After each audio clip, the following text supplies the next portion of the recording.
Hey guys, in this video I'm going to show you how to register your Noise smartwatch for warranty. If you find this video helpful, please consider to like this video and subscribe to my channel. In saying that, let's just jump straight into the video. Okay, the best way to do this is to open up a web browser and go to gonoise.com. Then from here we need to get to the websites footer, so scroll all the way to the bottom of the page here. Now where it says other links, go ahead and expand support and then click onto register your warranty.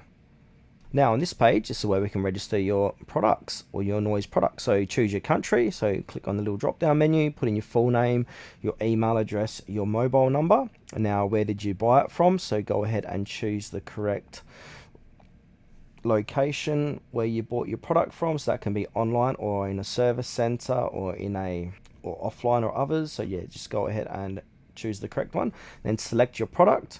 Then from here you want to go ahead and put in your order number, so add in your order number and also your serial number.